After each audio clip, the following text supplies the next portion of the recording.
people, great Biafrans, wherever you are, on the face of this very planet Earth, we welcome you to a very somber Radio Biafra live broadcast on this very day, the remembrance of the Asaba Massacre that happened on this same day, the 7th of October in 1967, during the era of genocide, what I prefer to call our own Holocaust in Biafra. To remember those that died, today we remember those that perished, and we are going to honor them, we are going to remember them. I say good morning, good afternoon, good evening, and good night to some of you, depending on where you are domiciled around the world. We are live, we are direct, and we are coming to you via a variety of platforms on 102.2, 102.1 FM, CHK, across the length and breadth of Biafra land. We are on Radio Biafra app. We are also on satellite, and we are coming to you via Radio Biafra page on Facebook. I prefer to call our own Holocaust. We ask you to please abandon it, get your pen and your paper, and come along with a dose of common sense, that we may do that which is right before the sons of men on this very earth and Elohim in heaven. Here we propagate this very gospel of redemption. We preach the truth and nothing but the truth, because we remain whiter than white and whiter than snow. Our mission is very simple: to restore Biafra, or we die restoring Biafra. We will not retreat an inch, neither are we going to surrender. Our mission, our purpose is to make sure that a very viable, beautiful, civilized country called Biafra is established in Africa.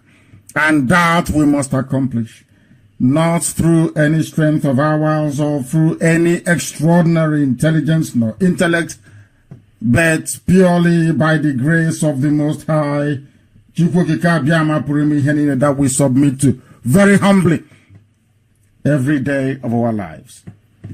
As I said, today is a very sad day, a day that will remain in infamy forever and ever, when our people were executed in Asaba for no other reason than the fact that they are Biafrans, and we have been suffering ever since. That is why we have insisted that our security and our well-being as a people can only be guaranteed within a free and prosperous Biafra, away from the damnable zoological republic, away from the evil and darkness, the mediocrity and the lawlessness of the zoo. And that also we must accomplish in our time. We must make sure that Biafra is restored in keeping with our promise to those that have gone before us. If not for any other thing, those of us who happen to domicile in Delta State must understand, appreciate, absorb and reflect upon what happened to every grown male child in Asaba on this very day, nearly 52 years ago. We must proceed very speedily this evening. As I said before, if you do not have a pen and paper with you, you are doing yourself a great disservice, because this evening, this gospel will be propagated. This very evening, we shall enlighten. This very evening, we shall illuminate. This very evening, we shall bring to the fore that which they have hidden from us. For the truth shall prevail, because our only weapon is truth and steadfastness. If this is your first time of joining us, endeavor to tell those around you to join Radio Biafra this evening by tuning in. Also ensure that you join the nearest IPOB family closest to you, because we are the largest movement, the largest mass movement of its kind anywhere on this very planet, dedicated to the restoration of Biafra. And that is exactly what we are going to do. My name is Nnamdi Kanu. I am the leader of the indigenous people of Biafra. And by the grace of Elohim, a servant of the wonderful people of Biafra, I welcome you this evening. For some of you in far-flung places like California in USA, I know it is approximately 6 minutes past, either 10 or 11 a.m., I do not know. For those of you in Japan, I think it is about the same number of minutes, about 6 past. I believe it should be 2 or 3 a.m. in Japan. The same thing with Indonesia and also in Australia. And in all these places, there are IPOB families. And if you're listening to us from there, please endeavor to find one and join. Because here we say what we are going to do and we do what we preach. On this very hallowed platform, I welcome you, and we must pray. Because this evening we have a lot to get through. The arrests are continuing. The Fulani terrorists are attacking us at a place called Izi in Ebonyi, where Dave Umahi is presiding over what I would not call an influx of Fulani jihadists, but an army of darkness intent on invading and occupying our land. As I'm speaking to you this very evening, there is very serious engagement going on in that part of the world, because they are all struggling to become the next Igbo president of the zoo. And because of that, they have to mortgage our land. Because of that, they have invited their friends to occupy our land, our farms, and our forests. And we are not going to allow that to happen. And they know it very well. And they're also getting it very hot from us. There will be no fun in this evening. But I'm sure in the coming days I shall endeavor to make sure that each time I am on air, that you will get the opportunity to air your views and exchange ideas with me and with our listeners all over the world. We must pray this very evening. We must pray in remembrance of every family that was affected, which means every family within Asaba was affected by the massacre of nearly 52 years ago. Very, very sad indeed. It was a very dark chapter in our history. Those who say that they are Delta Igbo, perhaps this history is lost on you. Of course, they don't teach history in the schools, in the zoo.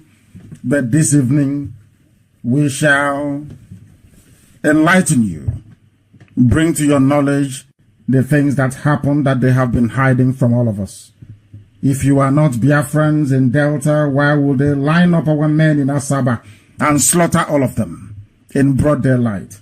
The man who carried out the massacre is one Ibrahim Taiwo. Very, very sad indeed. But we must proceed, and for us to do so, we must invite the grace of the Most High to be upon us. We must do that which is right before God Almighty in heaven.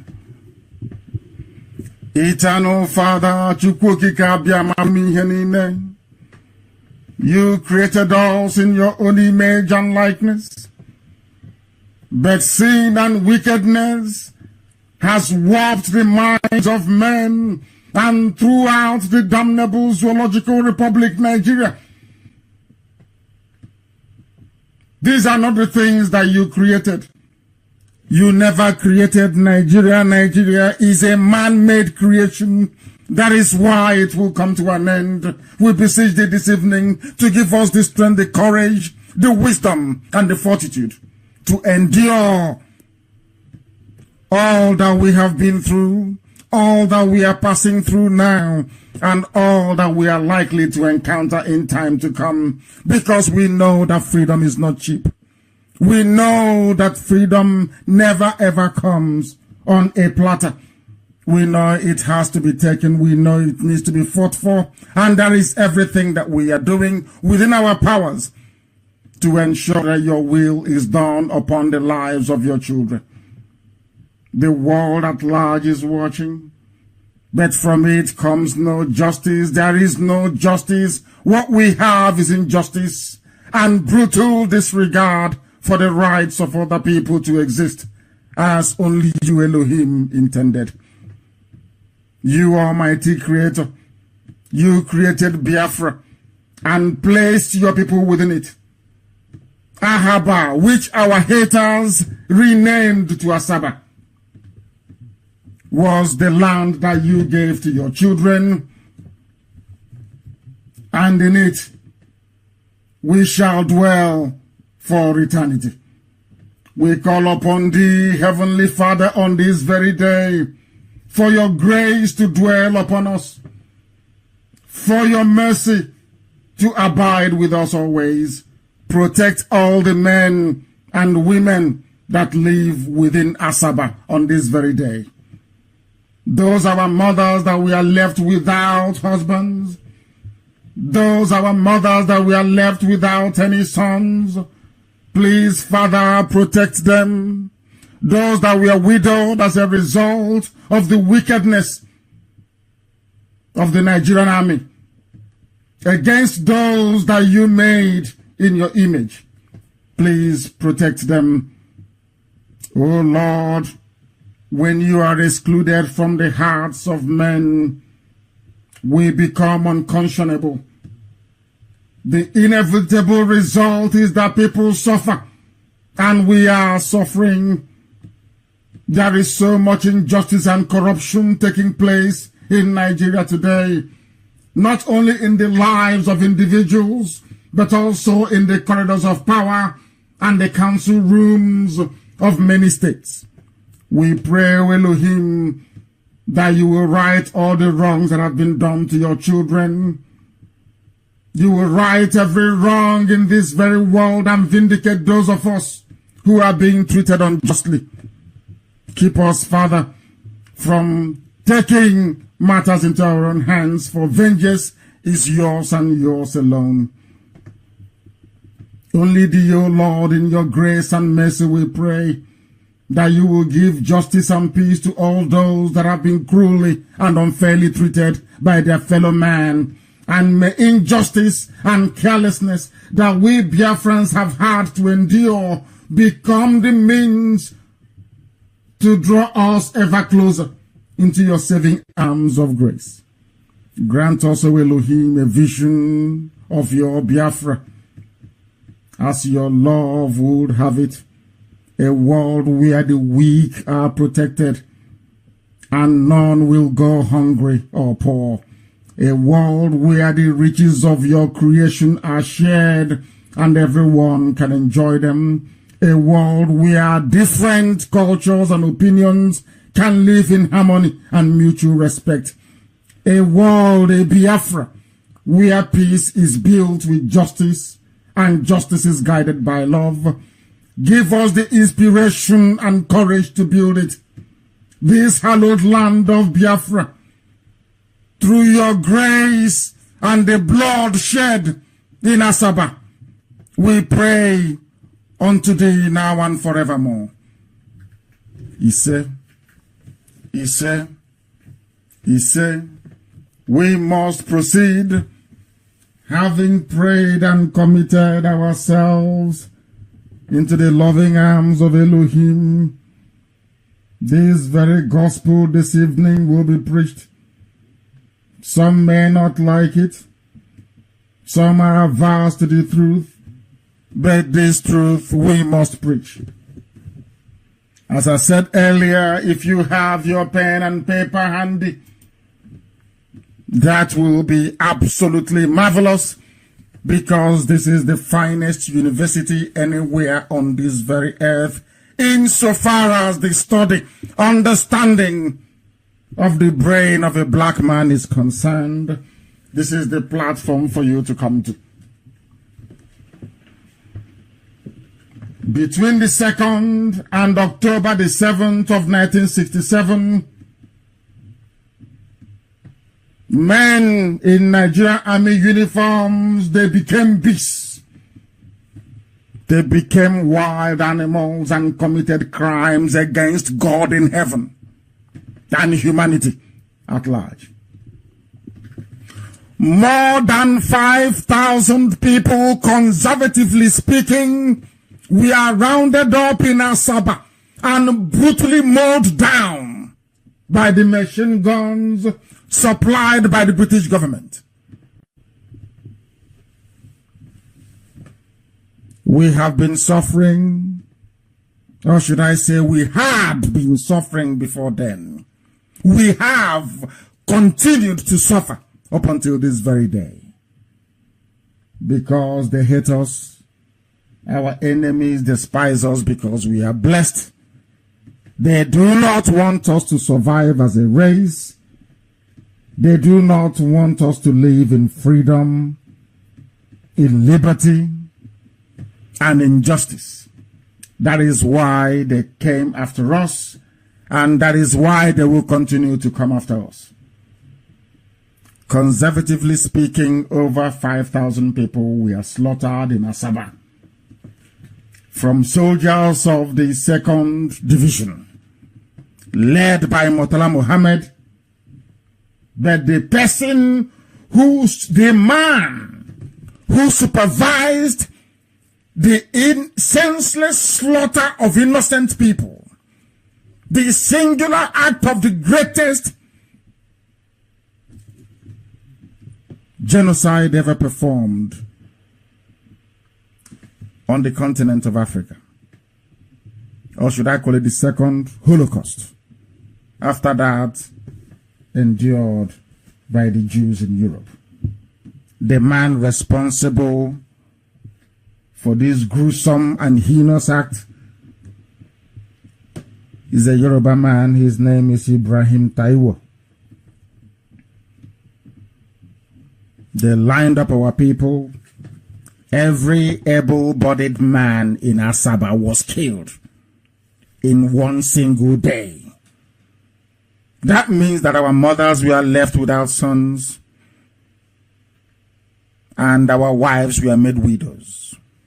This Ibrahim Taiwo, serving under the command of Murtala Muhammad, became a widow maker and made women childless.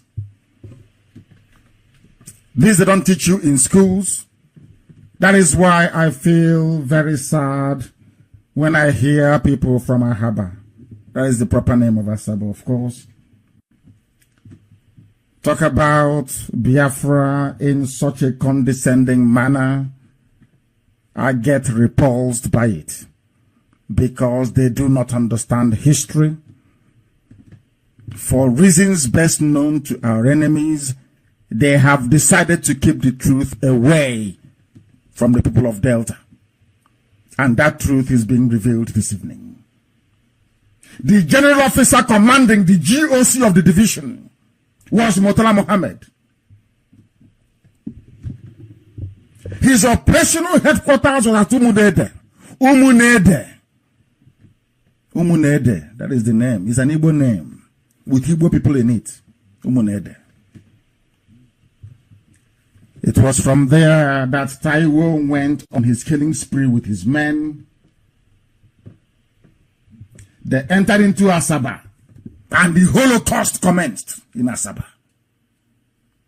If you're from Asaba, of course, that is the proper name, and you say you are not part of IPOB, you're not part of Biafra, may shame befall you and your family for eternity, because you are blind and you know nothing.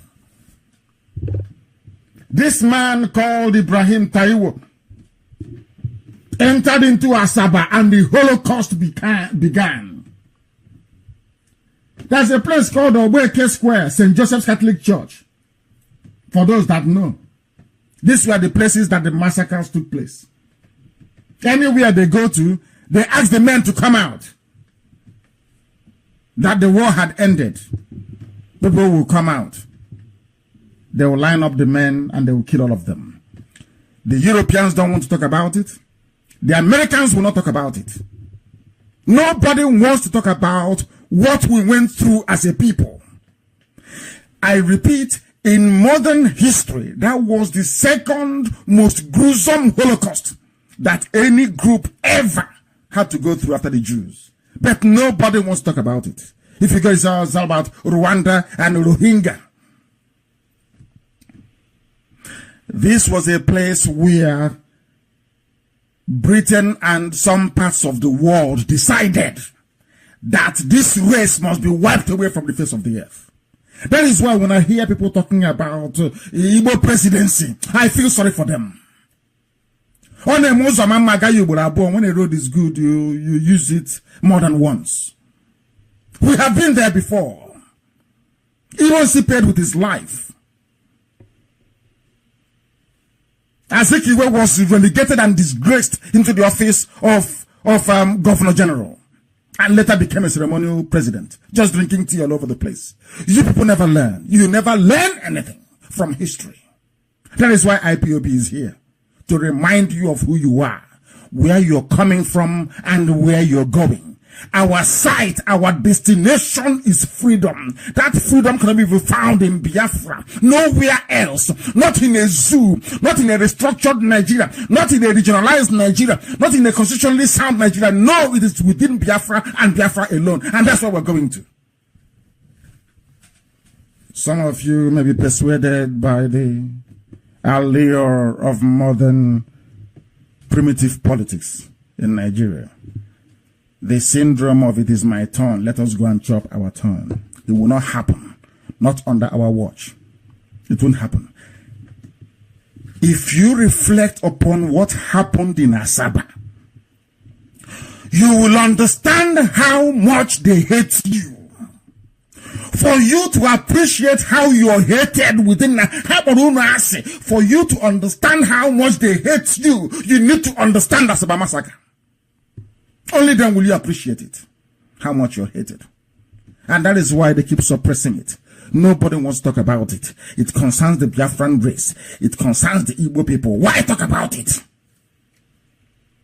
It concerns the Efik and the Jaws. Are we not suffering? Are we not all suffering? Who is having fun? Are the Izon people having fun? The one that they call a John? Are they having fun? I'm asking. They carved us, part of us, and put us in Ondo State. Part of Ijoland is in Ondo State. Of course, they will come with us. We can't leave them. We are in a mess in the zoo. And the sooner we understand this, the better for everybody. As when you're rejected by others, you don't reject yourself.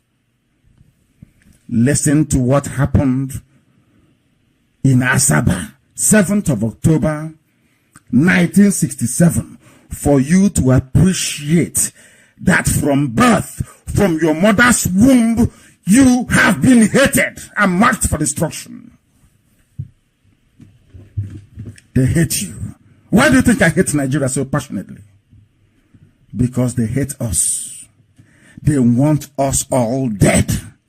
If they can. That was their plan during the war. Our brave Biafran soldiers stopped them. They wanted to kill everybody. What Ibrahim Taiwo did in Asaba, they wanted to do everywhere.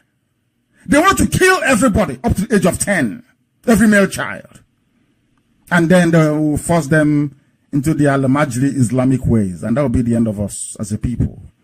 Our soldiers said no. They kept fighting. They kept fighting until some measure of truce was negotiated. Because we never surrendered. Effiong never surrendered. That is a historical fact. A truce was negotiated. And instruments of surrender signed. We never capitulated in the battlefield. That is something you must understand. And this generation of IPOB is 100% more stubborn than those that fought between 67 and 70. And here is the reason why. They hate us. They want to kill us. If they have an opportunity, they will keep killing us. And I want everybody in Biafra land to understand this. If you're Oguni, if you're Izon, if you're Ibibio, if you're Efik, you need to understand this. Death awaits us all in the hands of these people and our children, unless we rise up now to do something about it. I'll continue to tell you what happened. There's a place called Obeke Square, St. Joseph's Catholic Church, St. Patrick's College, a place called Cable Point. There's a place called Obe, Osowa. All these places, massacres took place of unarmed. That was where they learned it from, to kill people who are not armed. That is their specialty. That is the specialty of the Nigerian military. To kill unarmed civilians. That is what they specialize in. They have never won any war before outside. That they had the upper hand in the war against Biafra was because Britain was supporting them. Britain said nobody should supply arms to any of the parties fighting that very war. But to put it back, Britain negotiated with Russia to be supplying arms to Nigeria. Meanwhile, Britain was busy enforcing blockade that led to the famine that killed millions of people. That is a historical fact. If we had level playing ground to execute that very war, there will be nothing called Nigeria today. But that is analysis for another day. Let us proceed. Families were wiped out. The family of the Ojogus lost 10 members. Mike, Joe, Chukwuji, Moses, Omoham, Sam, Simon Oliver, Naji, and many more. No one was left. They will go into a family. There will be no one left in that very family. And do you know why they were doing it? Do you know why this Yoruba man did this? Because as I told you before, just like Tinubu, the Yoruba Muslims are the worst. An average Yoruba man is a very fine, erudite, urbane, sophisticated fellow. But when you enter into Kwara State and its environs, Ilorin, you encounter Yoruba Muslims. They are the problem. This man was killing people and slaughtering everybody in Delta. Once they came in, all the way from Ibanke, Iwakri, they kept killing and killing, village after village. We are wiped out completely by these people. Because Nzobu is from Panama. Nzobu is from Delta State. So how dare Nzobu kill Ahmadu Bello, Sadwana? A Yoruba man was now fighting a Fulani war for them. He wanted the same thing that Tinubu is doing today was what this man did 52 years ago. His name is Ibrahim Taiwo, just like Bola Ahmed Tinubu. The same breed of vampires, the same breed of doing everything to please the caliphate. They want to please them. He wants to be seen as a loyal Yoruba servant of the caliphate.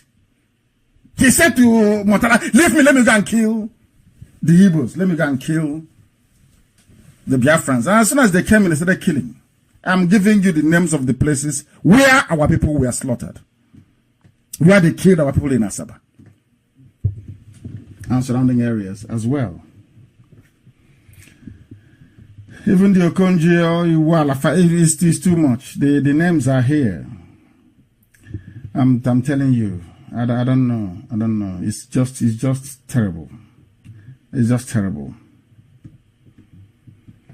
I'm telling you. Even Miriam Babangida, the wife of Bongo Zikwe that Babangida took after that encounter. The father was also killed. The father of Miriam Babangida was killed, and Babangida took the daughter. That's how bad it is. The same thing that Omahi and the governors are doing today. giving them the unfettered access into our land. Take whatever you want. All I want is the presidency. Make me vice president. You can come to our land and do anything you like. I don't hate any of them from Adam, but I hate what they are doing to our people and to our land. Our land is sacred. Biafra is not like any other place on this earth. That land is holy. That land is sacred. That is why I say to our people, some of the things that you do, even within Biafra land or outside, you must reflect upon it. Because you're a special breed of people. You are so unique. There is no other group like you anywhere on this earth. Understand this very clearly. That is why the ancients say, Metu Maribe. That's the meaning of it. There are some things that you do, be it within Biafra land or anywhere you're domiciled around the world, you must remember how unique you are as an individual coming from a very special race. That is why they hate us, because they know we are special.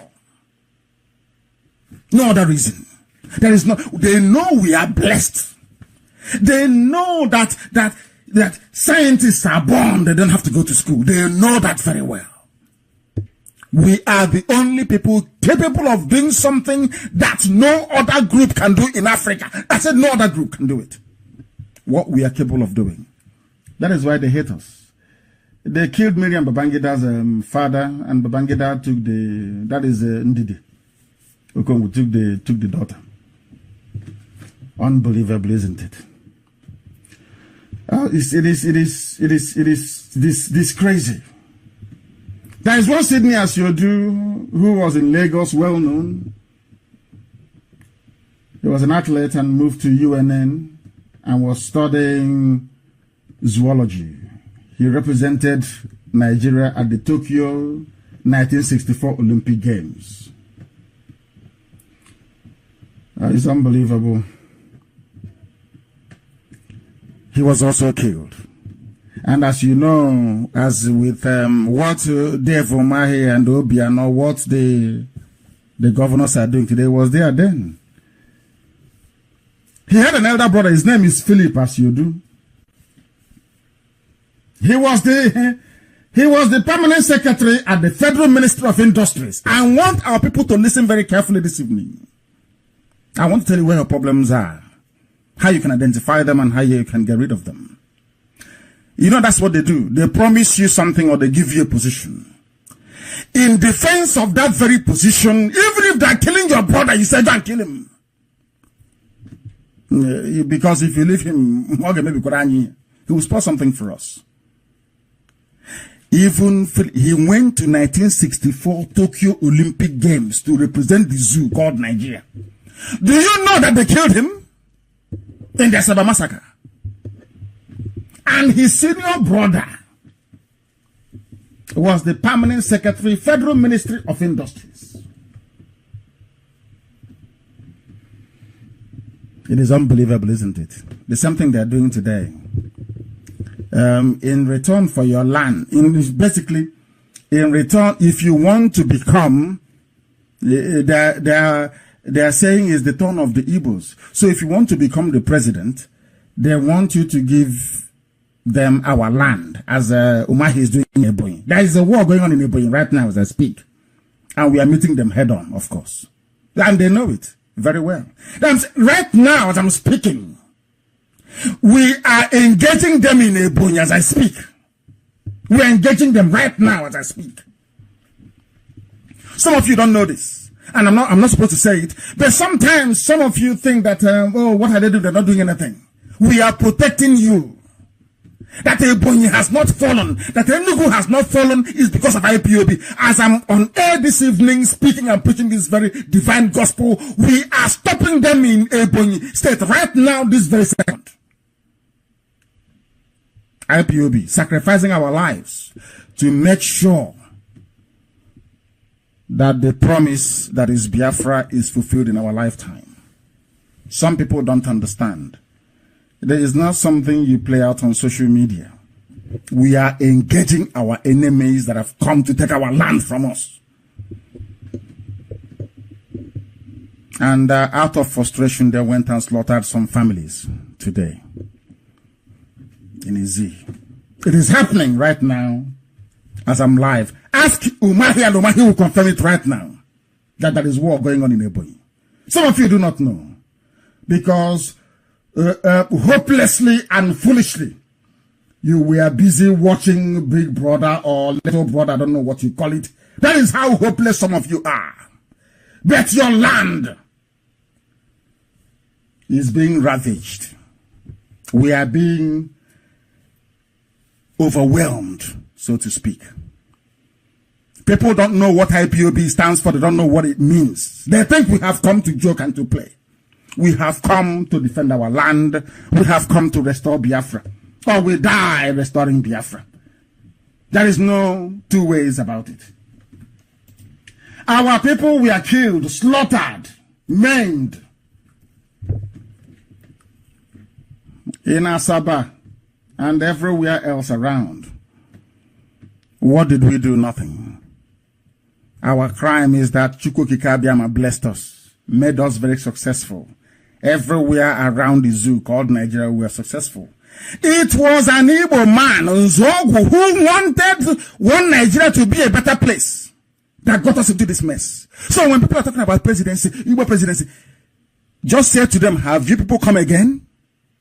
It was your one Nigeria stupidity, your misplaced nationalism that got us into the mess we are in today. From Azikiwe to Ironsi to Zogo, they put us in this mess we are in today. They have come again now with their useless presidency. It can never be well with them.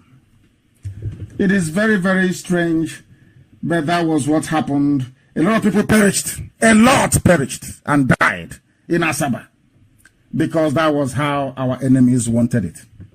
Therefore, for those of you who think there is hope for we Biafrans in Nigeria, not minding the Asaba Massacre, the newly released list of designated points to install toll gates in Nigeria should serve to remind you, in fact all of us, that this Biafra restoration being piloted by IPOB is the only way out of the misery and bondage that the zoo Nigeria has become for us. It's a death trap for us. I watched the footage of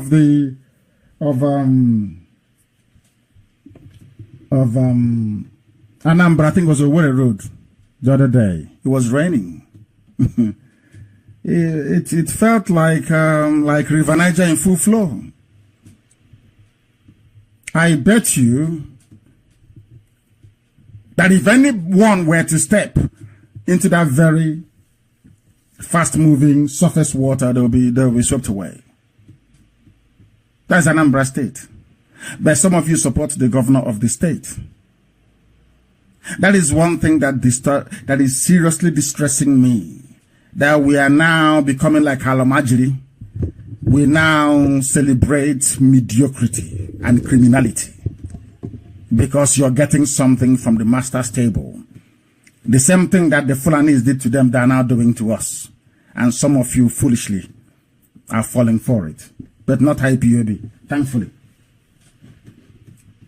Before I delve more into the substance of what the remaining part of what we have to bring this evening, I must remind those of you, listen carefully.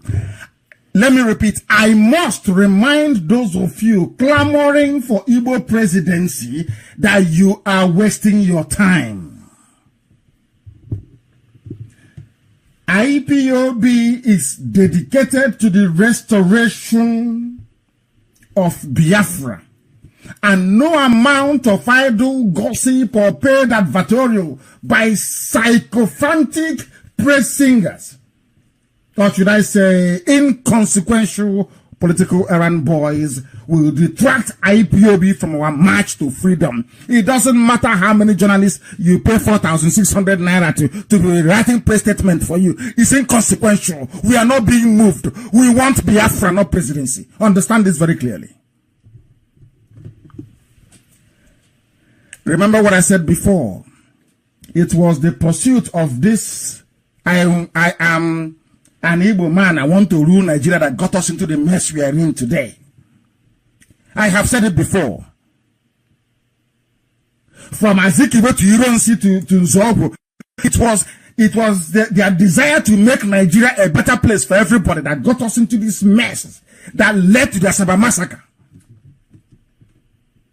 of 52 years ago. The world is watching.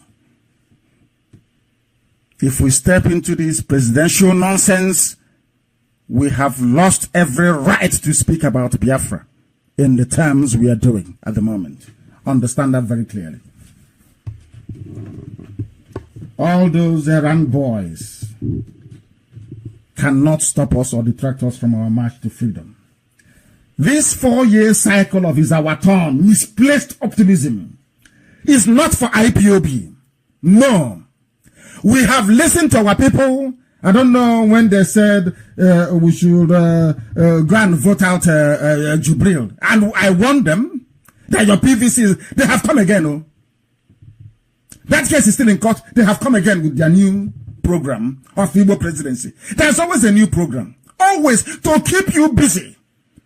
So you won't notice that you don't have any hospitals. You don't have any schools.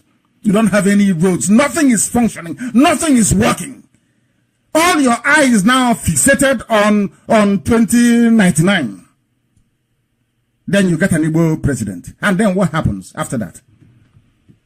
Do you see how foolish people are? Then what happens after that? So if the idiot goes to Asarok, he would be sharing money door to door every blessed day. Is that what you think? Are you that foolish? People are queuing up for visas to USA, to Europe, to UK, to Japan, to God knows where else. The president or prime minister of these countries that you're struggling to go to, are they from your village? What matters is the policies, not the individual. Not where they come from. You're struggling to go to America. Are you related to Trump? Are you from his village? Does he know who you are? Do you see how foolish we black Africans are? So somebody's from your, and then so bloody what? Okay, Zibas is from Umba. But the police are in Umba burning down houses. Do you understand what I'm saying? He's from Umba. If this nonsense of it is our turn, let it be our man. If it is true, or to hold true, how come Zibas is from Umba? And in his village, the police are there arresting people, burning down houses. The army are abducting and killing people. But he's the governor of the state. So do you think that if an Igbo man becomes the president of Nigeria, somehow your life will be better? No, it's only for them and their praise singers. That's all. And then you will come back to square zero, talking the same nonsense over again after another 8 years. You people must be sick in the brain. Not for IPOB. So I am sounding this note of warning in advance. In advance. Of course, our hope and fervent prayer is that Biafra will be here before then. We must continue. The 4-year cycle of misplaced optimism is not for IPOB. The politics turn by turn is the turn of Yoruba. Tinubu is the turn of you. Just so pathetic. Nobody's asking what is your program. What do you intend to do? How do you intend to turn things around? It's so hopeless and wretched. It's our turn. And they're intellectuals. These are the people they claim are learned. What qualifies somebody is where they come from. That was why they ended up with a dead brain in Buhari that can't even spell his own name, with a forged certificate. Now he's dead. In the name of "is our turn," they went to Sudan to go and bring a replacement. It's their turn. That is how foolish some of you are. And I feel sorry for you, honestly speaking. And they'll say PhD. Anyway, when you get PhD from a zoo university, what do you expect? Igbo presidency is like the second Niger bridge. It will never be completed. Or maybe like Ogoni cleanup. They flagged it off the first time, second time, third time. Instead, they will go there to destroy people's houses. How about the 30,000 minimum wage? These are promises made. Or we will return you back to 86 naira per liter petrol pump price. What happened? None of these things will ever happen. Igbo president is a dream. It's what you tell a woman around 8, 9:30 in the evening. By 5, you change. 5, 6 in the morning, you start saying something completely different. That's how it is. It's to seduce you. So you stop supporting IPOB, you stop supporting Biafra, you start thinking about the contract when an Igbo man from your village or from your town is there. Because they know that you will always reason like a very foolish African man or woman, as the case may be. These are preview schemes. Second Niger bridge. We're going to clean up. Igbo presidency. Minimum wage. Enugu Water Expressway. We will do this, we will do that. Airport in, what's the place? I said we build an airport in Aguleri. Airport, Lepanande. With Chinese investors, they will build a new city in Aguleri. Whereas the one in Asaba cannot, a Boeing 747 cannot land there. They said it's too small. There's no drainage. Enugu is not working. Where is not working? But they plan to. Have you forgotten that Stella Odua promised us that she will build, what's it called, an aircraft maintenance hangar somewhere in Obaro? And I asked her, without an airport, so that does it mean when the aircraft lands in Asaba, then we'll go and tow it, or we'll push it to across the river to come and so you can service it in Obaro? These are useless schemes. This is something is saying that the youths of today are the leaders of tomorrow. You know, it will never happen. Not in the zoo. These are inconsequential schemes, trivial, cooked up and designed to keep you gullible people in the zoo engaged and busy with your self-illusions. You're just insane. Insane. They're saying all these things so that when Tinubu comes, Tinubu will say, who has made the biggest noise in Igbo land? They will find them, they will give them maybe 200,000 naira. And you won't hear from them again. They are no longer articulating. It's now about Igbo presidents. They have no honor nor dignity. No honor and no dignity. The one they went for before has failed. Completely and totally. See how foolish they are? You don't know if they're voting an Igbo, if they allow you to bring your so-called Igbo president. After 2 years, they will take permission from Britain and do a coup. Is the man in Egypt not a former military man? Is the man now leading Egypt not a former military man? You claim you're an Igbo man, they will kill you and they will kill your family and the military will take over. Britain will say, go ahead, we'll support you. What will you do? You say rest in peace and we leave it for God. People, you cannot reason beyond your nose. Because of the 2x2 you have in Lagos or in Abuja. That's all. You want to mortgage the future of an entire nation.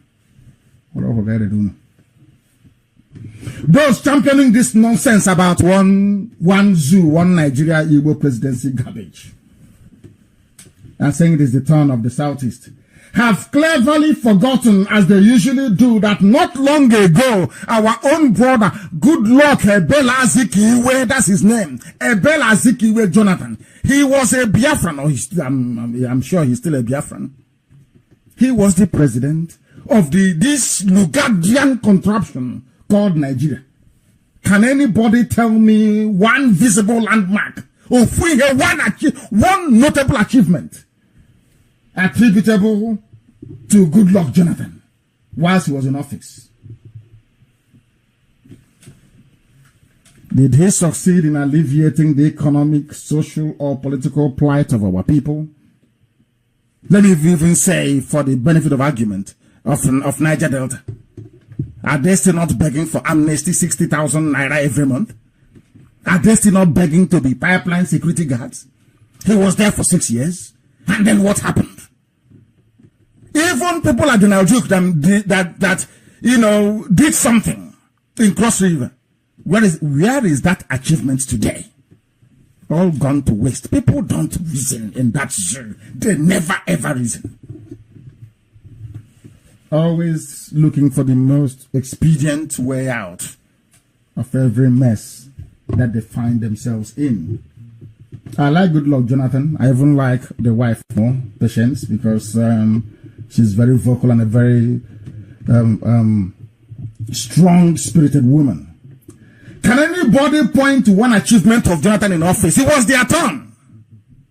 So they say, he's a Biafran. What was his achievement? Ordinary Enugu Iguacha, which he awarded, was not through the money. Under Jonathan, second Niger bridge was not built, and you expect a Flanaman to build it for you. Unbelievable. Nothing happened. Niger bridge was not built under Jonathan. Enugu Iguacha Expressway was not built. No new industries, no decent public housing, not even common water, drinking water to pipe it to people's homes. Impossible for them to do. I grade Jonathan's presidency as a total failure, the same way that I rate Dr. Azikiwe's presidency was a failure, the same way that I rate Aguirre's presidency or head of stateship as a complete and utter disaster for our people. The same way that I rate Nzogu's intervention in politics, because he was a soldier, he shouldn't have come into politics at all, as an utter and one almighty catastrophic disaster for our people. Catastrophe, it was. And you and I are suffering it till today. Asaba Massacre is an example of that. Admittedly, I must give President Jonathan some credit. Admittedly, he ran what came close to a democratic government in terms of individual freedoms and liberty. But developmentally, the way its development impacts on people, on the masses, his administration, like many before it, were found wanting. Forget all that we are the fastest growing economy and all that rubbish. I don't believe in that. If it doesn't impact on the people, no good roads, no good schools, no good hospitals, nothing, and you're saying you're growing, that doesn't make any sense to me at all. Before Jonathan, you have forgotten also those claiming it's our turn. There was a man called Olusegun Obasanjo. Are Yoruba people not suffering today?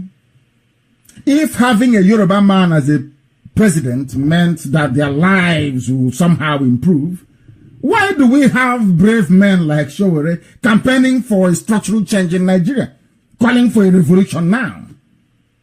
Is he not a Yoruba man? And did he not witness a Yoruba presidency?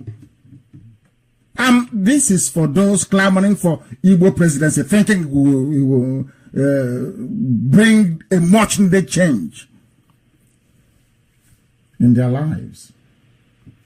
Look at the pitiful, backward northern Nigeria with their almost illiterate quota judges and professors. What has become of their lives today? The fact that they have been in power for almost 42 out of the 56 years that Nigeria have supposedly existed as a glorified British colony, let's be honest, have lives in the north improved. Let us even go to Daura, where the dead Buhari comes from, and where now the Sudanese Jubril goes to visit once in a while. Have you been to Daura? Are they sharing money in Daura? Are they happy with this buffoon that is there, the Sudanese, governing in the name of their brother, Buhari? The answer is no. So all this nonsense about Igbo presidency, it makes me sick. Very sick. Is to correct the equity. These are the idiots running to America, running to Europe to go and buy houses where things are happening. So why don't you say, oh, I won't have any house in America, I'll have no house in Europe? Because the person, their prime minister or their president is not from my village. It's not our turn. In Daura, you have more people in Daura than in the whole of Anambra put together. You don't know that? In fact, of course, we have no poor people. We are hardworking people. I'm very sorry to have made a comparison anyway, because there are no basis for comparison. We work very hard because we are blessed. We don't go about on the street begging people for handouts to survive, as they do. They do by the allow. Do we do that nonsense? We don't, because we are hardworking, because we are blessed. Everybody has something they're doing. Everybody, I say. You have something you're doing. So having a president from that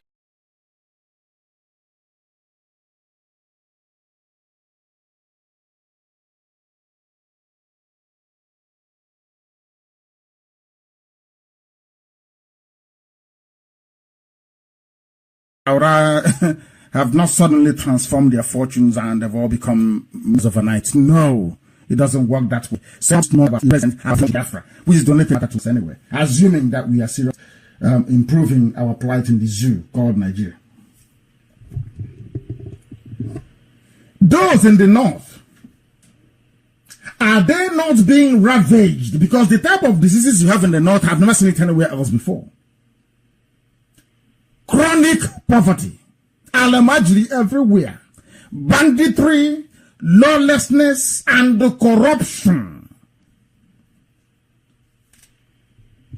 Don't they have all these issues in the north more than any other part of the zoo? Where did they have IDP camps? Is it not in the north?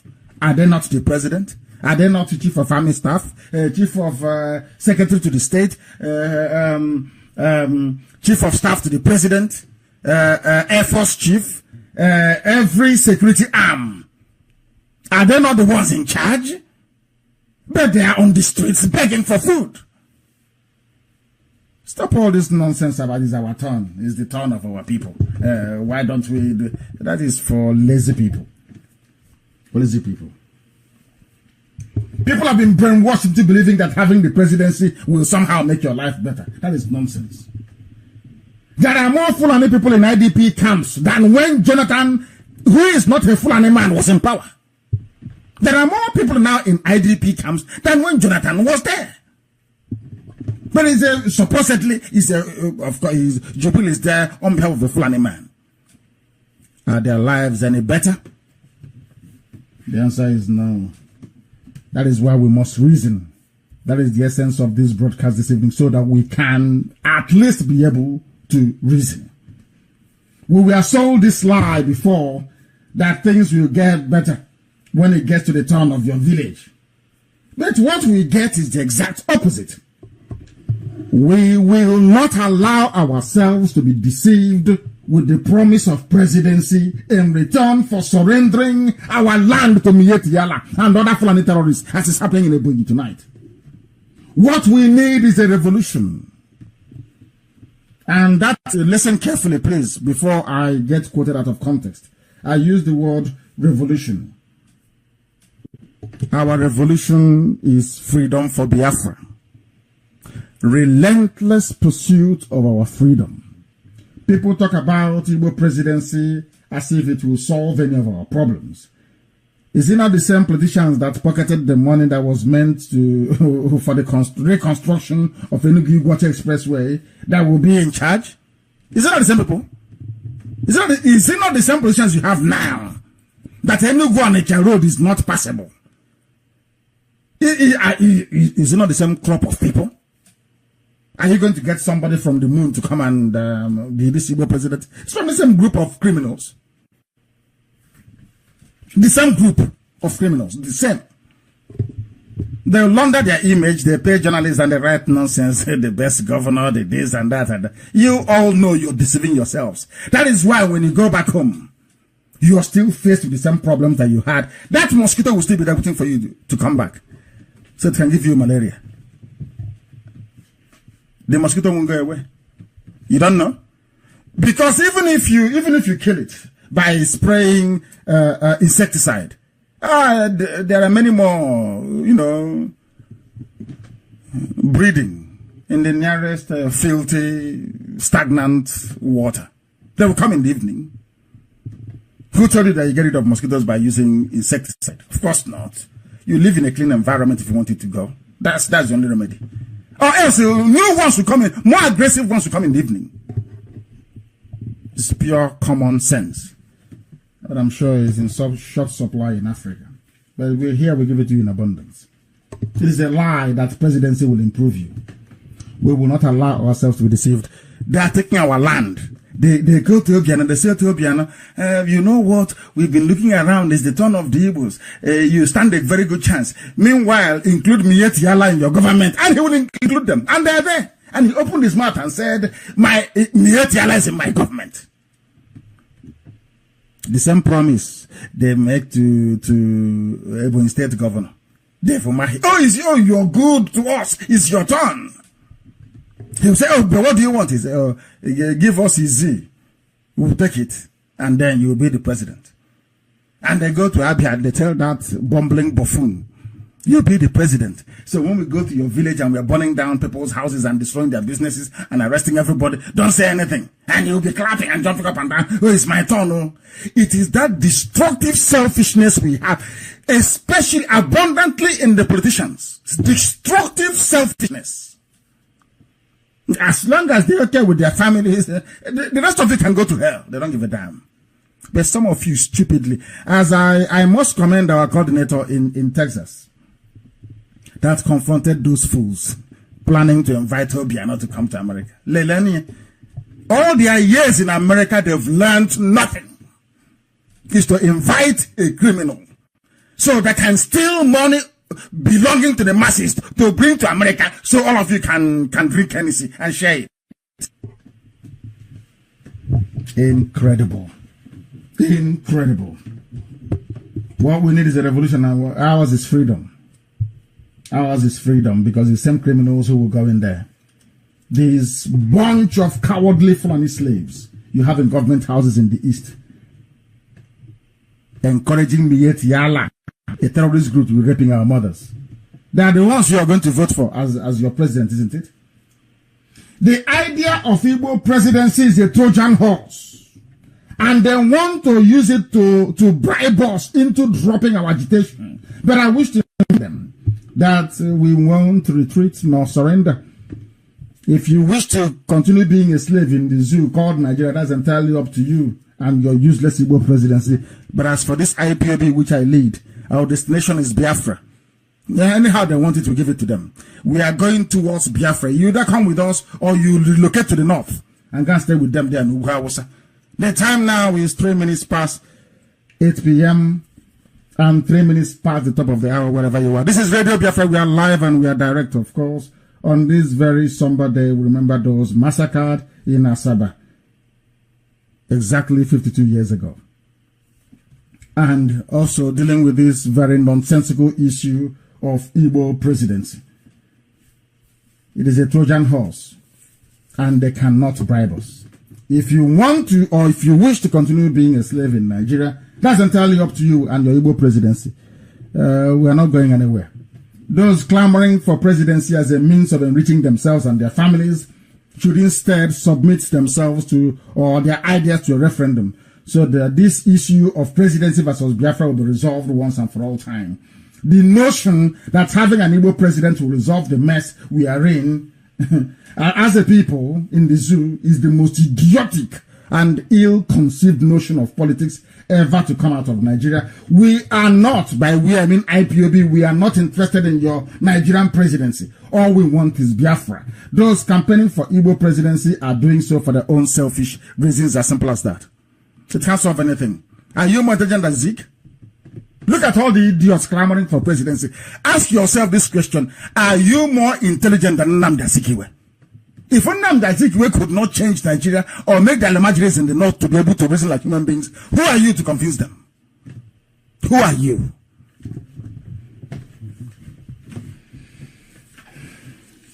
They want to enrich themselves, but they will never ever succeed. It is the highest insult. I read one of our brothers. He's a House of Reps member. His name is Eke. He said, give Igbo's presidency in 2023, end agitation for Biafra. Can you imagine such rubbish? Somebody will just wake up in the morning and be talking nonsense. You just wake up one early morning and all that will come into your brain is hogwash. Pure rubbish. And you open your mouth to pour them out to a media that will publish anything. Very sad indeed. IPOB is not a pressure group like OPC or the few Niger Delta resource control militants. There are Niger Delta militants that are real. When Avengers came, the original Avengers, those are people that we identify with. Not all these mushroom groups, resource control. With due respect, I repeat, with due respect to all badly informed analysts, columnists, and commentators, please note that OPC fought, and quite rightly too, what they saw as marginalization of Yoruba indigenes in their own land, especially in Lagos. Some, I must also emphasize, some Niger Delta militants fought for resource control or for an opportunity to become pipeline security guards. That is why some of them opted for peanuts in the name of amnesty payment in return for surrendering their liberty and dignity to the Fulani-controlled Nigerian state. For 60,000 naira per month, they abandoned freedom fighting. We are IPOB. Though a peaceful mass movement, we are singularly dedicated to the enthronement of liberty and freedom in Biafra through the liberation of our ancient land from the iniquitous grip of the zoo called Nigeria. Those foolishly mouthing their nonsense that IPOB is a pressure group are only doing so to pander to their own foolishness and ill-informed constituency of Fulani slaves that litter our land.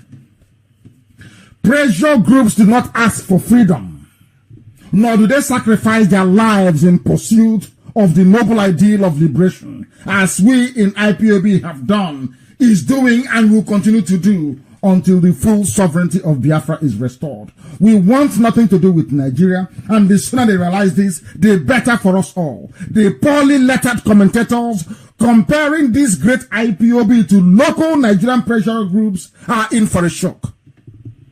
You are going to be shocked, I assure you. It's an insult to compare IPOB to a local pressure group campaigning for resource control, campaigning for a share of allocation. Is that why we are here? Why we have lost men? Why we have lost women? So that we can come and be talking about allocation? Let us ask ourselves these questions. Do you think an Igbo president will change admission scores into unity schools? I'm asking you. Some of the entrenched injustices against our people, do you think if you put any of them there, Omahi as the president of Nigeria, that Omahi will have the guts or the presence of mind to go to his masters that fed him, that he read the lections for Inebonyi and said to them, I want to make the scores uniform for everybody going to unity school? Do you think he can do that? Point out one person that has the liver to stand before Al-Majri, the caliphate, and tell them the bitter truth. Which one of them? Just point, name one person. You see that it's none. You saw how they dealt with Jonathan. At the end of his presidency, he was more like a woman. I'm sorry to say. Very weak. Reduced to nothing. I'm not saying that strength comes from locking up people when they criticize you. No, that is not strength. Decisiveness I'm talking about. He became more and more less decisive in his decision making. Because he had no choice. When they asked him to sack Hejrika, he did. Look at Purata, he should have been gone on retirement long time ago, but he's still there. That at the slightest success against Boko Haram, they said, you must sack Hejrika. Hejrika was sacked. Today they're all quiet. Goading all of you. Go after IPOB. This thing IPOB is doing. But these were the same people defending Boko Haram when Hejrika was giving them hell. But some of you don't reason. If you don't have the mettle to stand up and defend your rights, how can you go to Asorok and face Alamajiri everywhere? They're everywhere.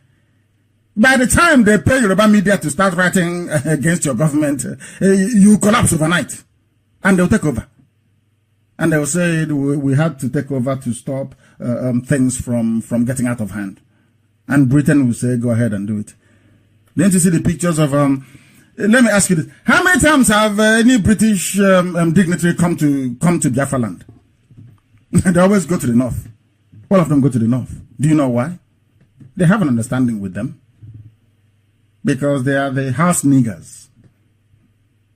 They are the house niggers. It's like Britain is the manufacturer of hard drugs and they're the distributors. The local street gang.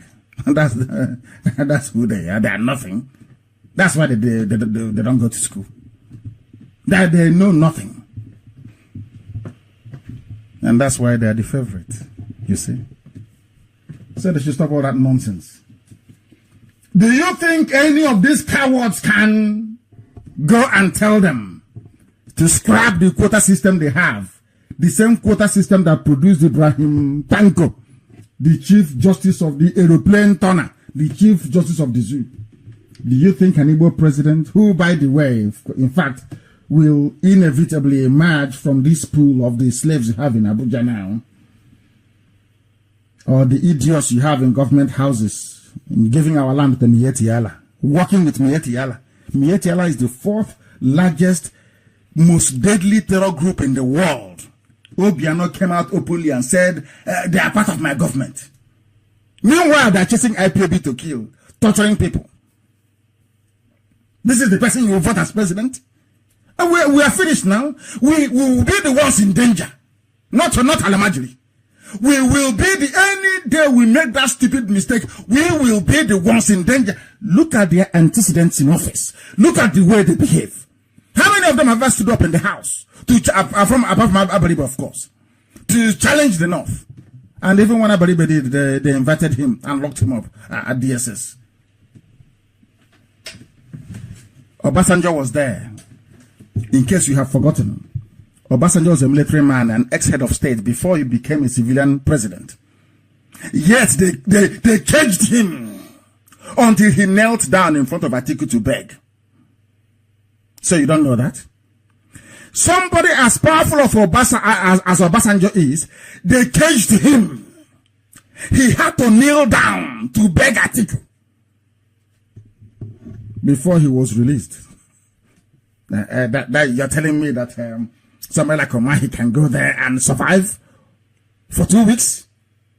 You are dreaming, or you don't know what politics is all about, especially in the zoo. We are not succumbing to this nonsensical Igbo presidency. What we want is Biafra in a democracy that will cherish the will of the people the way we were taught that democracy ought to be. In Africa, it is the will of those willing to pull the trigger that prevails. Do you know that no African country practices true democracy? None, not even South Africa. There is not one African country that practices pure or true democracy. None. Biafra will be the first. They will learn from us. We have a lot to teach Africa, I assure you. Our will as a people is that we want Biafra, nothing more, nothing less. These quislings know that our blessed land of Biafra is crying out for freedom, and IPOB have done a lot of work, by the grace of God, of course, to unite our people under this singular purpose. The intention of those campaigning for Igbo presidency are the one Nigeria element in our midst. They abhor freedom. They wish to remain slaves to their illiterate Fulani masters forever. They can go to the north to serve their masters, that is their business, but not in Biafra land. Go to the north and do your Ankaded and worship them over there. That's entirely your business. There comes a time when any grown man or woman will say that enough is enough. What we continue to experience with this government of Jubril al-Sudani, who is ruling, of course, in the name of the dead Muhammadu Buhari, is the worst forms of oppression, aided and abetted by Igbo governors and those wretched sycophants seeking Igbo presidency. The same APC today that labeled the mutual introduction of toll gates a few years back as criminal are themselves today embarking on criminality. Remember the toll gate? This is to remind those of you clamoring for Igbo presidency. And I'm sorry I've had to dwell on this evening. I need to put this very matter to bed. A few years ago, they said, no, toll gate is criminality. Today, they've brought it in because they're criminals. You will never find your advocates of Igbo presidency condemn such dastardly proposal because they are busy telling you that Igbo presidency is all that matters. The same nonsense they fed us before the last Atiku Jubril election. They have come again. No more articulates. That one is gone. The new one now, the new mantra is Igbo presidency. Let us look at the proposed toll gate for Nigeria, for the zoo. Surprise, surprise. Of course I'm not. The Southeast leads with 56 toll gates. 56. We have no roads, so, but they are on top of the army of occupation, police occupation, all the checkpoints we have. They want to add another 56 more checkpoints on top of what we have. But this time around, they'll be giving you receipt as they're taking the money from you. Who proposed it? Fashola, a Yoruba man. We are coming on. But they say we don't have land. Remember that man? They said he's the emir of Arugungu. I don't know. He said they don't have land. You know, when they say Biafra, they say Igbo. They know what they're doing. They want to play their usual divide and rule. But when we remind them that Igbo is in Benue, Igbo is in Delta, Igbo is in Cross River, Igbo is in Akwa Ibom, Igbo is in Rivers, Igbo is in Kogi, you see them, they shrink. They say we have no land. Those without land now have the highest number of toll gates. What does that tell you? I told you before that they don't love you. They don't like you. They don't want you to be a part of them. The only reason why we are with them is because of the oil that comes from our land. That is all. And now that their Nama needs the grass in our land as well. So they are coming. But they have land, though we don't. But they are coming to take the land of those who don't have. Can you believe such nonsense? 56 toll gates for Southeast. 21 toll gates for South-South. Making it in total in Biafra land 77. This is the full and sanctioned toll gate. What are the toll gates for? You may ask. They are official extortion points, which means that on top of the over 300 police, army, and navy checkpoints in Biafra land, they intend to add another 77. This is a region where there is virtually no federal presence, no road, decent, adequate road infrastructure. But they are here allocating the highest number of extortion points on dilapidated, abandoned roads. This is how one Nigeria works. But those campaigning for Igbo presidency will not tell you about this. Second Niger Bridge, no money to complete it, but they are coming to collect money from us on toll gates. Can you believe that? You know, the whole thing sounds so bizarre. Sometimes if you put all these things down, write it down in a book, people reading outside will think it's fiction, it's not possible. Such a thing cannot happen. But it's happening in the zoo. That tells you all you need to know about them. This is one Nigeria. No money to complete second Niger Bridge. But they have found money to build 77 kiosks where they'll be collecting money from us. Now, let us look at other areas and see. Fashola, who is proposing it, from his own side, Yoruba land, they will only get 22 toll gates. We have 77, they get 22. And how about those who rule Nigeria that said they have land, they have everything? North Central is only 14. They said they are more in population, though. They have more population than us. In the Northeast, that keeps producing one mediocre president after mediocre president. Only 9. But we have 77. And the Northwest, only 12. We have 77. What does that tell you about the zoo? Tomorrow you'll be saying you are part of one Nigeria without shame. These are the deplorable and pitiful conditions we are caged in within Nigeria as slaves. The most distressing and shameful part of this episode is that the Fulani Caliphate, through their Abba Kyari, you know Abba Kyari is the official president, for those who don't know. Abba Kyari, he was the one that recruited Jubril. He's the one that runs the zoo. He does all those answers. Jubril, you find Jubril reading during press and briefing. Is Abba Kyari that makes sure that he does it right. Abba Kyari is actually the official president, or should I say unofficial president of the zoo. He is the leader of the cabal that runs the disastrous administration in the name of the dead Buhari. They can no longer pretend nor hide their hatred for Biafrans. They hate us with a passion, and if you are in any doubt, visit your nearest checkpoint. Go to your nearest police station now.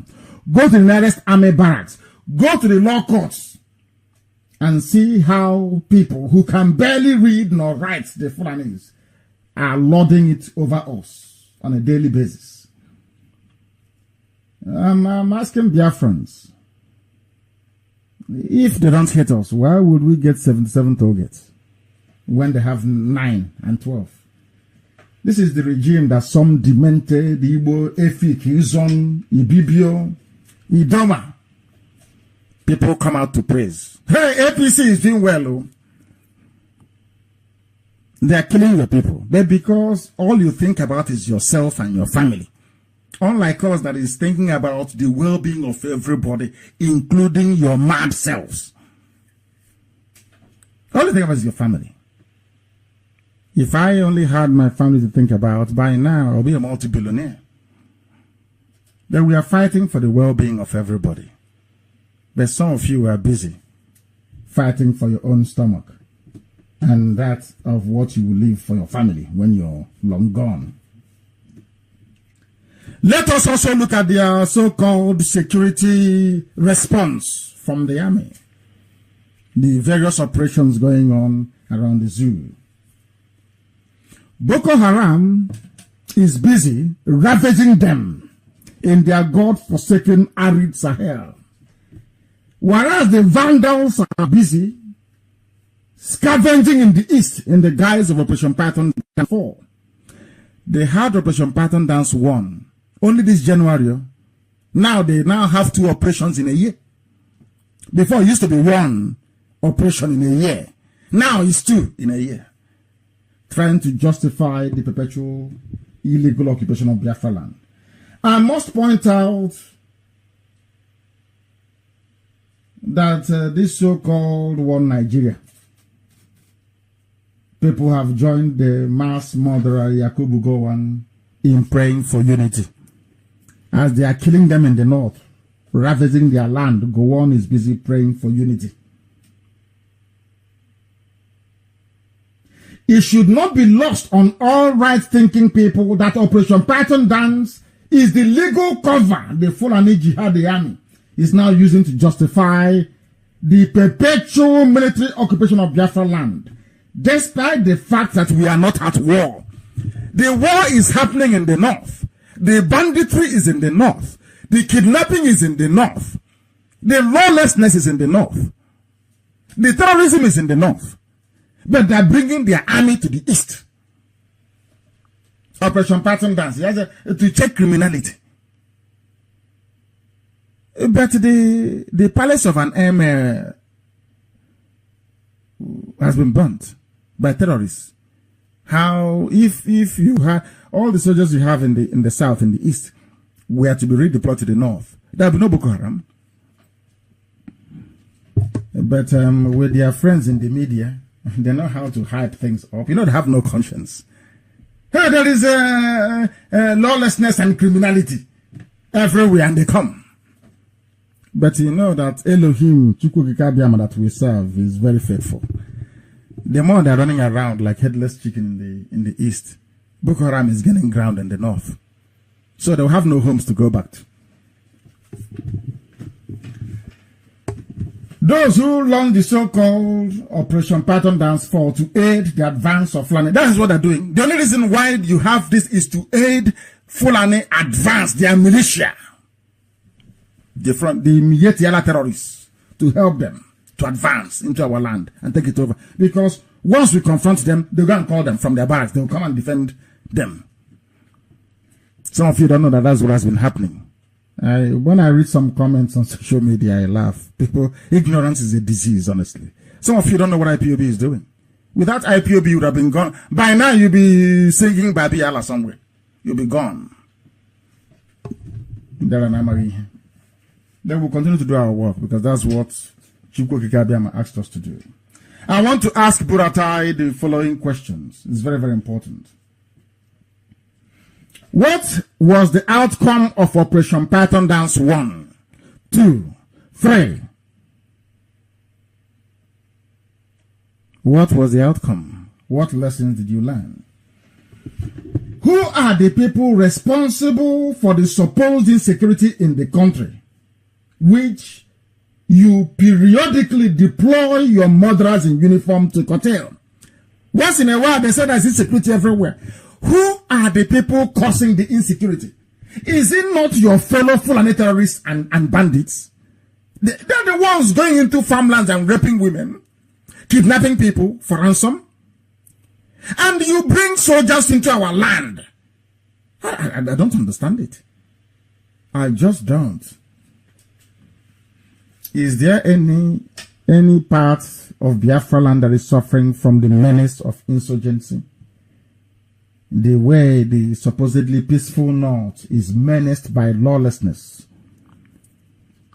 from his fellow Fulani men. I'm asking Buratai a question. Is there any part of the British Zoo called Nigeria that is suffering from insecurity, if not the north? I mean, they call Arewa North, and I don't mean Middle Belt. They call Arewa North. Are they not the ones suffering the insecurity? Are they not the ones in IDP camps? Why therefore have Buratai focused his devilish attention on the east? I want to ask Buratai, since he's a general, he claims he's a general.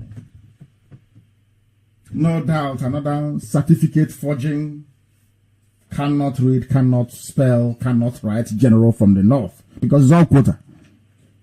Yeah, they have a quota.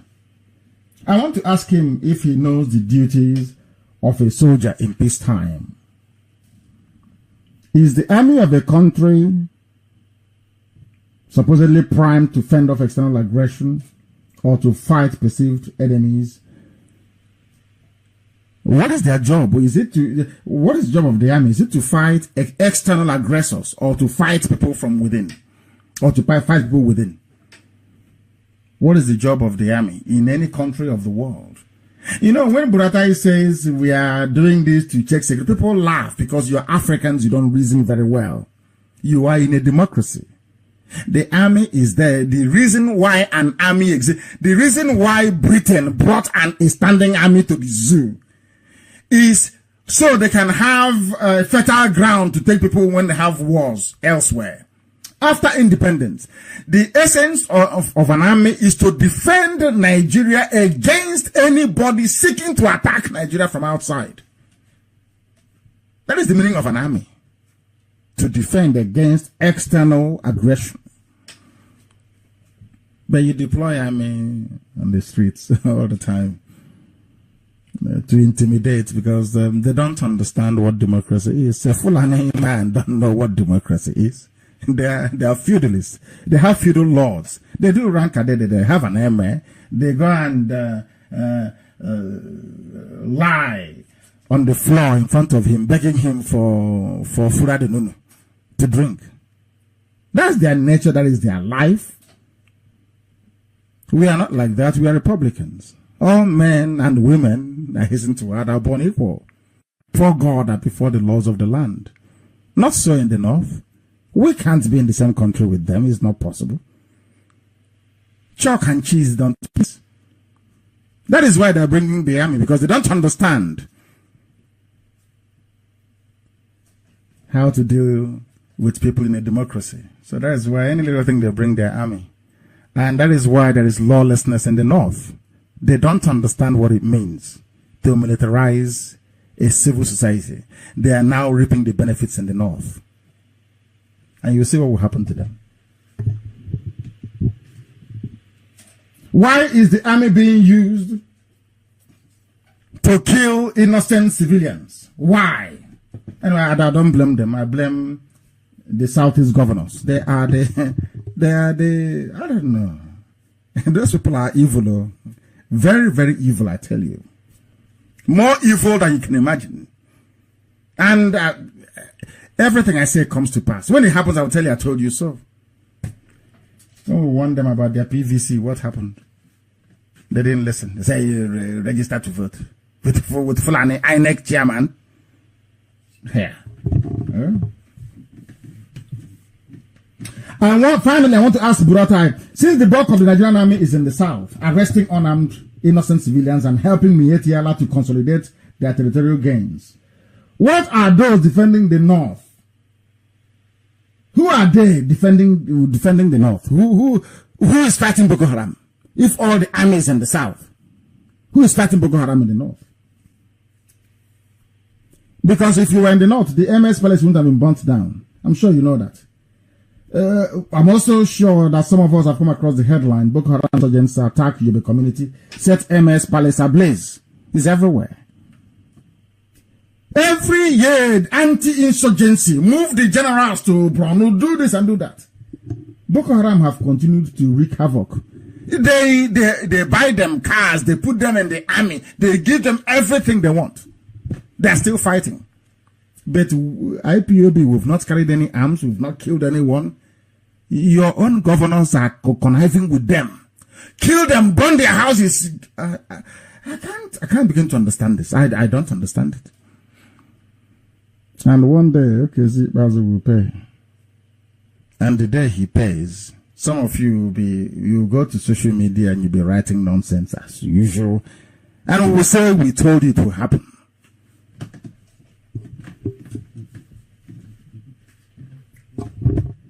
They said the insurgents were on a mission to eliminate the district head in a revenge mission.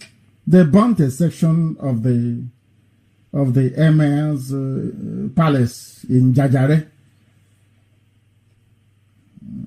in a place called Babangida, headquarters of Tamuwa local government area of Yobe State. Impossible. They come in the afternoon, whereas Burata is in the east doing Python dance 50. And the terrorists are in the north, burning down places and taking over villages. And you're telling me that Nigerians are normal? You're telling me that a Nigerian is a human being worthy of respect? Worthy of respect? Terrorists and bandits are killing you in the north, sacking villages. There are IDP camps all over the place. And what you can do is to mobilize the same army to come down to the south and be disturbing innocent, peace-loving, law-abiding people. Unbelievable. Anyways, what do you expect?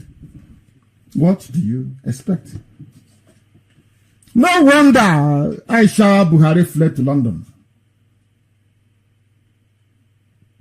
Even they have now resorted to prayers.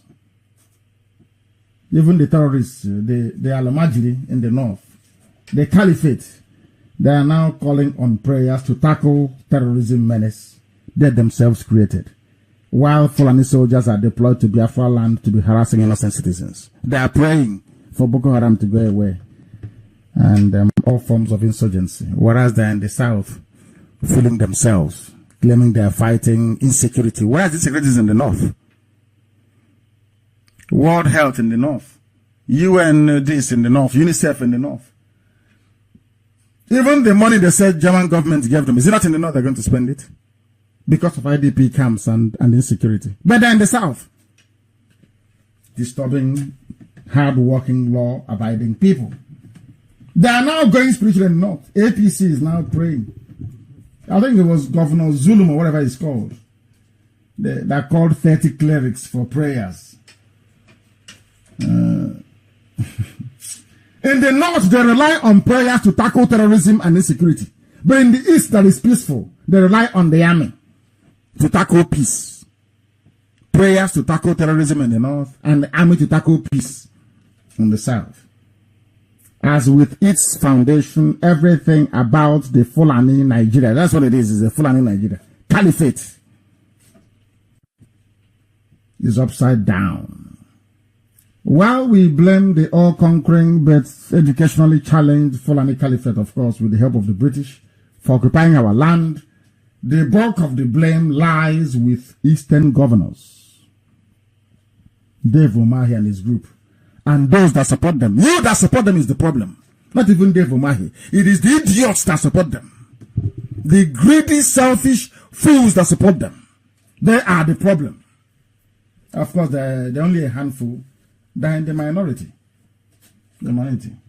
Their politics of servitude and acquiescence is what landed us in this desperate situation where Fulani soldiers, instead of remaining in the core north to deal with their banditry, insurgency and terrorism, they have instead allowed themselves to be used to be tormenting our lives in Biafra land.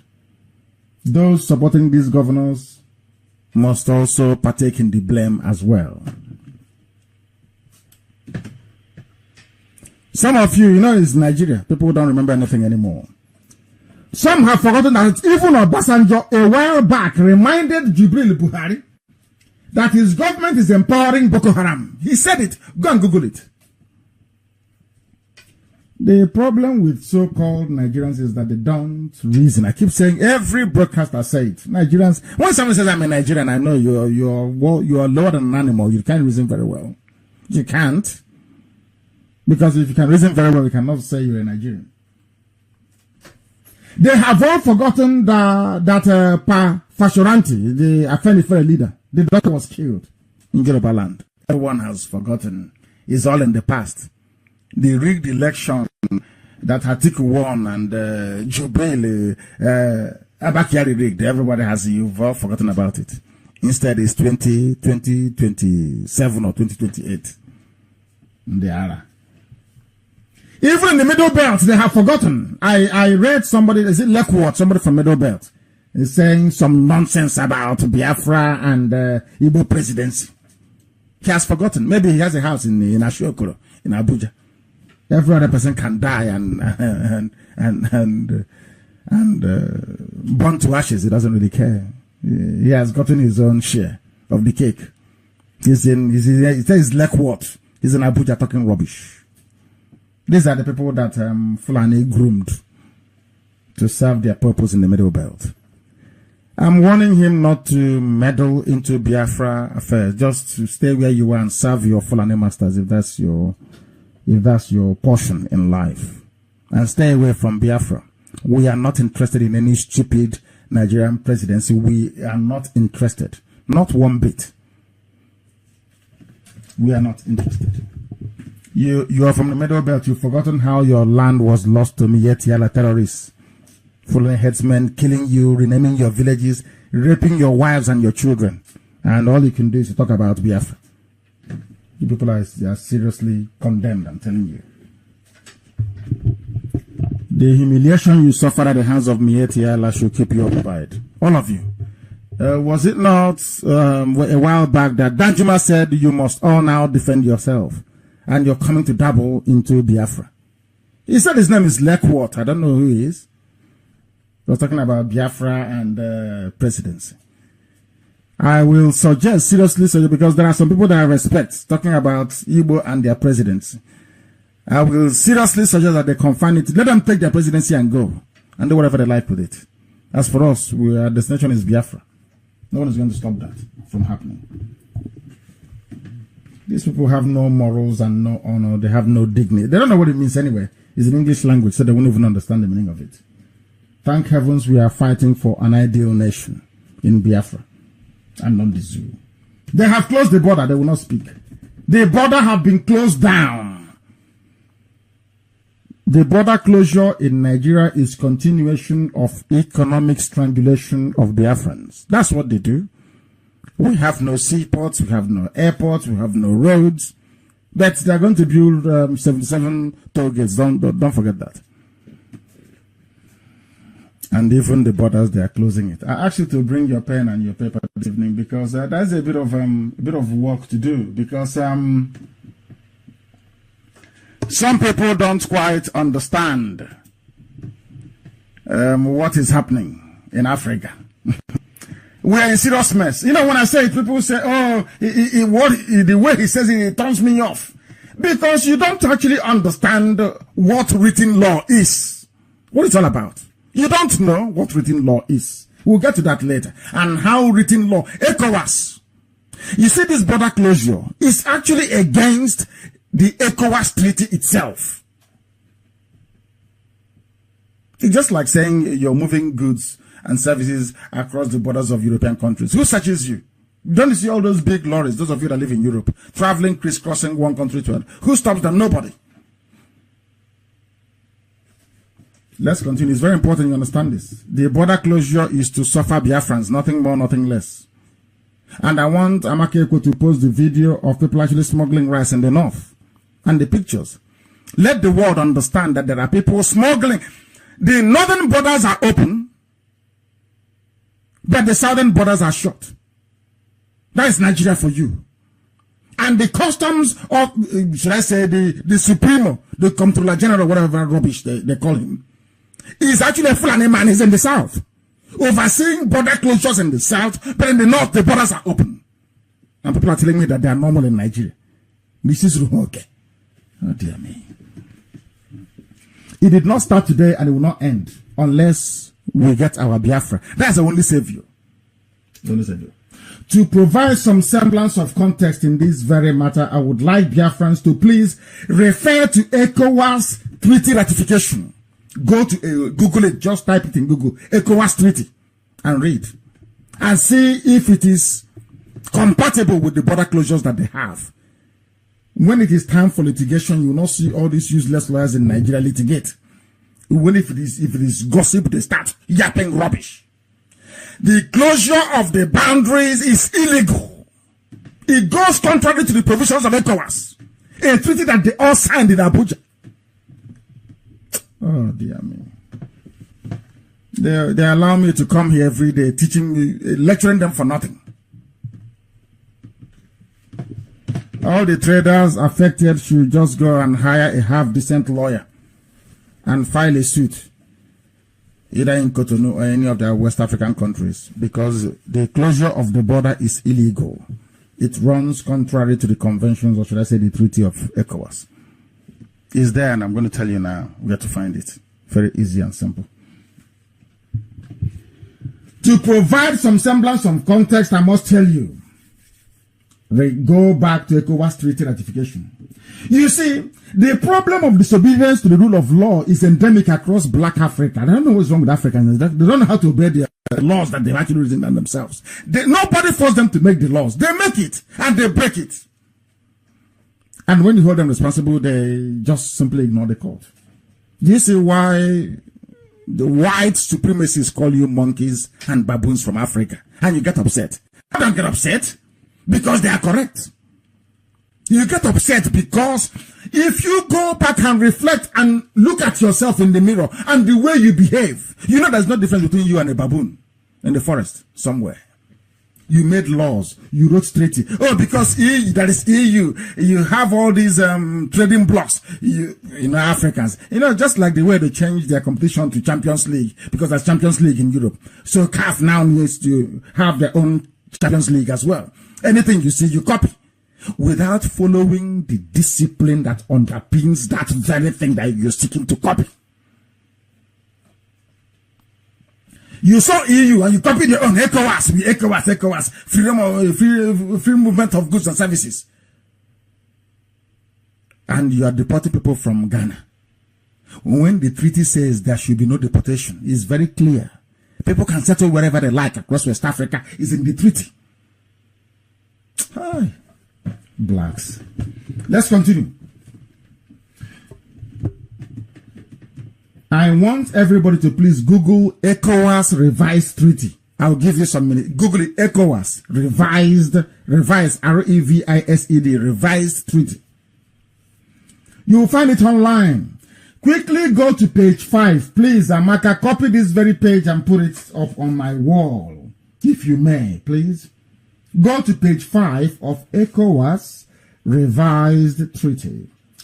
It's called Article 3, the aims and objectives of ECOWAS.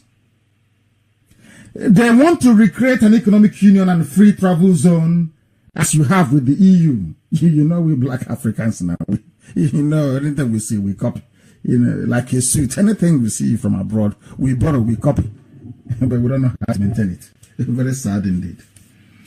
What does Article 3, subsection 2E say in ECOWAS treaty? I'll read it for you.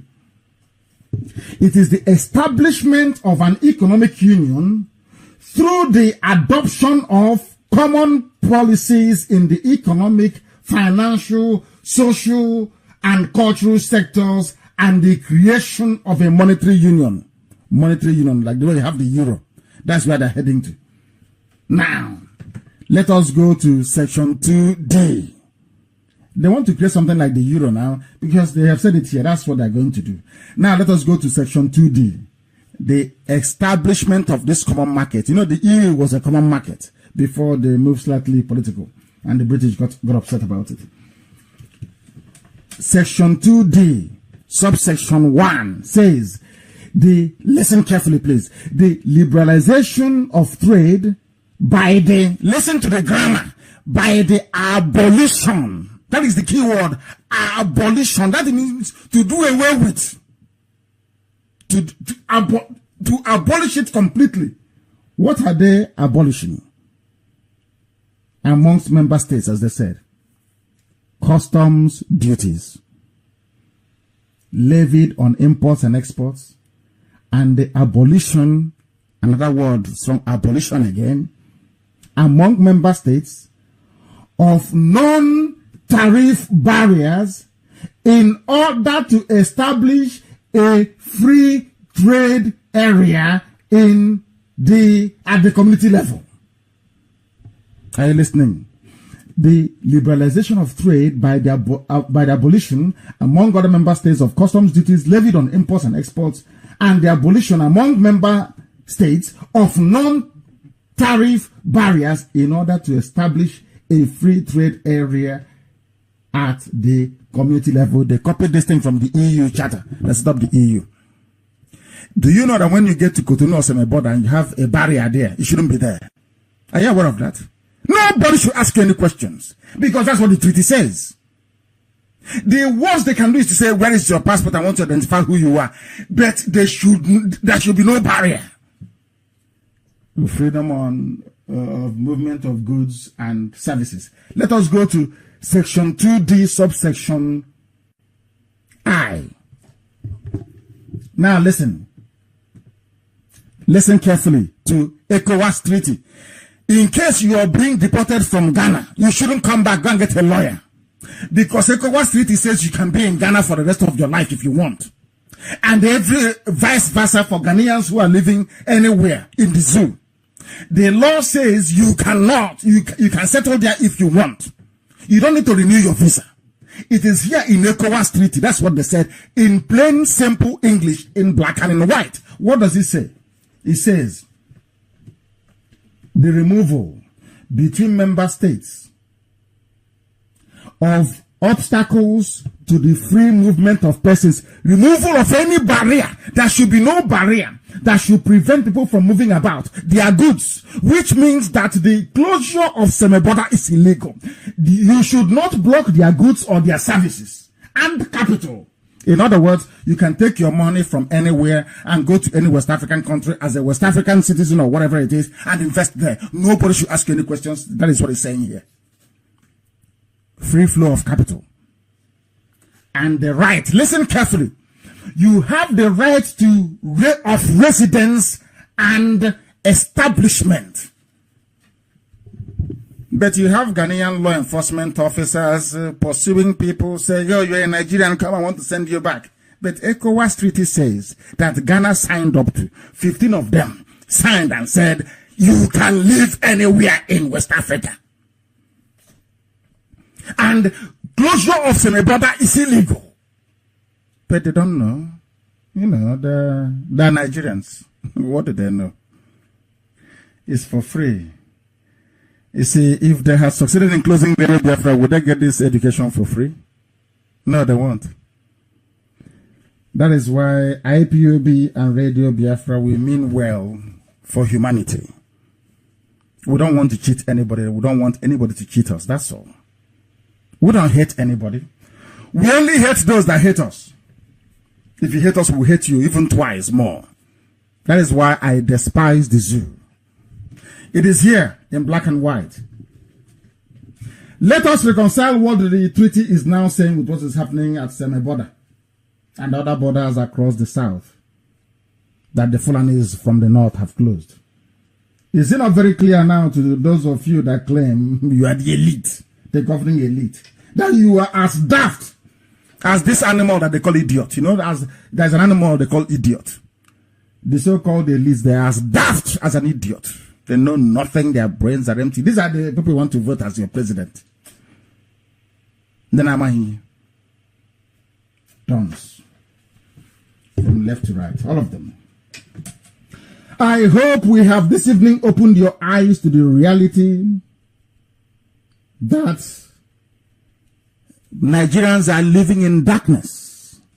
If you're a businessman and they said you should not cross a border with your goods, simply go and print this article, print this page from ECOWAS and show it to the person.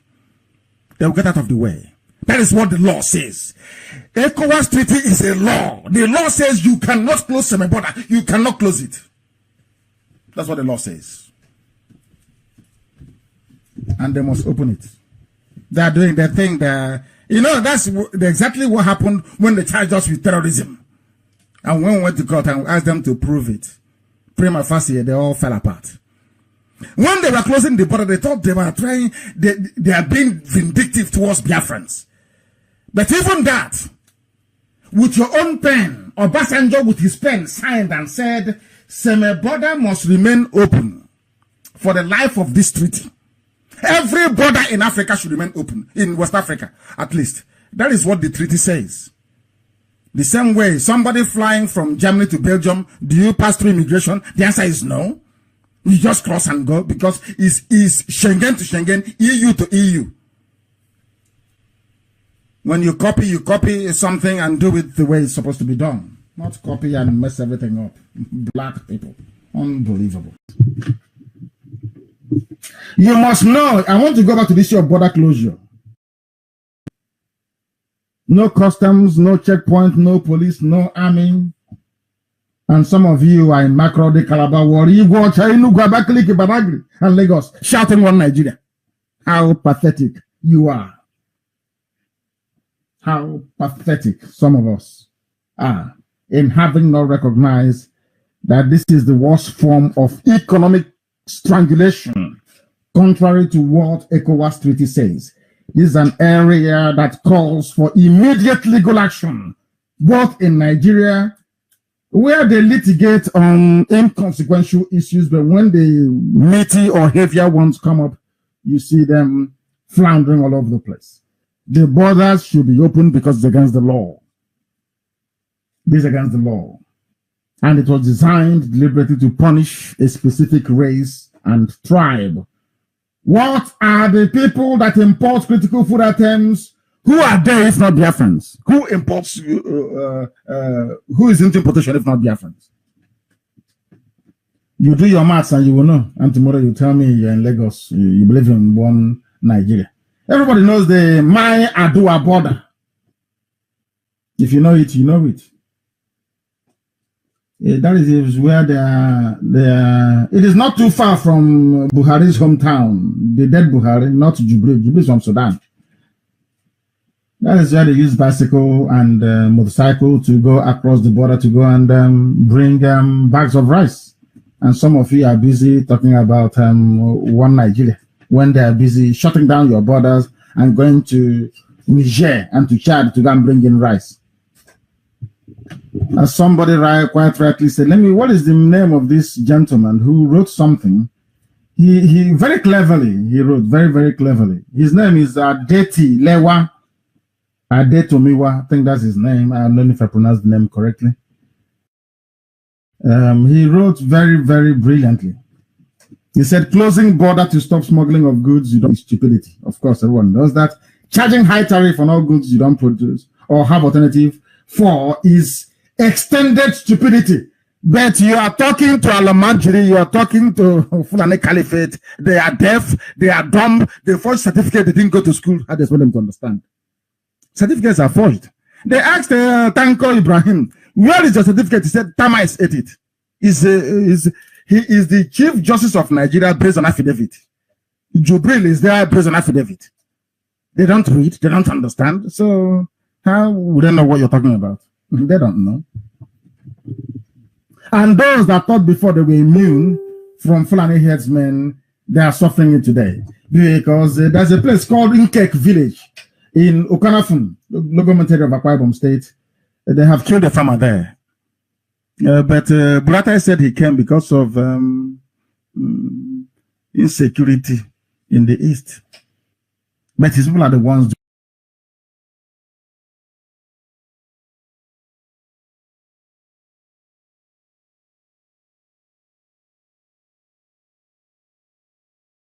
in less than no time. The time now is approximately, or should I say, precisely 3 minutes past the hour of 9 in the evening, and also the same number of minutes past the hour wherever you are all over the world. I